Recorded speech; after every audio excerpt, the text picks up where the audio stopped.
ਬੱਕਰੀਆਂ ਹੀਟ 'ਚ ਨਹੀਂ ਆ ਰਹੀਆਂ। ਇਹ ਫਾਰਮਰ ਦਾ ਕਾਫੀ ਪੁਰਾਣਾ ਮਸਲਾ ਹੈ। ਇਹਦੇ ਹੱਲ ਵਾਸਤੇ ਅੱਜ ਵੀਡੀਓ ਲੈ ਕੇ ਆਏ ਹਾਂ। ਇਸ ਵੀਡੀਓ ਨੂੰ ਸ਼ੁਰੂ ਕਰਨ ਤੋਂ ਪਹਿਲੇ ਰਿਕੁਐਸਟ ਹੈ, ਵੀਡੀਓ ਨੂੰ ਆਪ ਵੀ ਮੁਕੰਮਲ ਵੇਖੋ, ਸ਼ੇਅਰ ਕਰੋ ਤਾਂ ਕਿ ਦੂਸਰੇ ਲੋਕ ਵੇਖ ਕੇ फ़ायदा हासिल ਕਰਨ।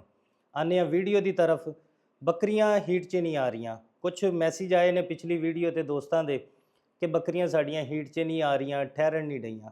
ਇਹਦੇ ਹੱਲ ਵਾਸਤੇ ਨੁਸਖਾ ਹੈ ਤੇ ਇਨਸ਼ਾਅੱਲਾ ਤੁਸੀਂ ਇਹਨੂੰ ਅਜ਼ਮਾਓਗੇ, ਜਾਨਵਰ ਹੀਟ 'ਚ ਵੀ ਆਣਗੇ ਤੇ ਠਹਿਰਨ ਵੀ ਗਏ। ਨੁਸਖੇ 'ਚ ਕਿਹੜੀ ਸ਼ੈ ਸ਼ਾਮਿਲ ਹੈ?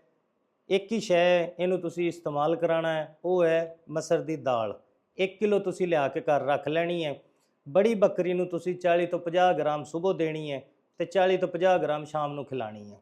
ਅਗਰ ਬੱਕਰੀਆਂ ਛੋਟੀਆਂ ਨੇ, ਟੈਡੀ ਹੈ ਜਾਂ ਦੂਸਰੀ ਛੋਟੀ ਬੱਕਰੀ ਹੈ, ਉਹਨੂੰ ਤੁਸੀਂ 25 ਤੋਂ 30 ਗ੍ਰਾਮ ਸੁਬਹ ਤੇ 25 ਤੋਂ 30 ਗ੍ਰਾਮ ਸ਼ਾਮ ਨੂੰ ਖਿਲਾਣੀ ਹੈ।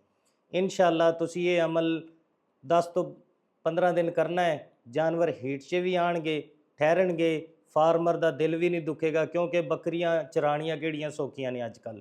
ਉਮੀਦ ਕਰਦਾ ਤੁਹਾਨੂੰ ਇਹ ਵੀਡੀਓ ਪਸੰਦ ਆਈ ਹੋਏਗੀ।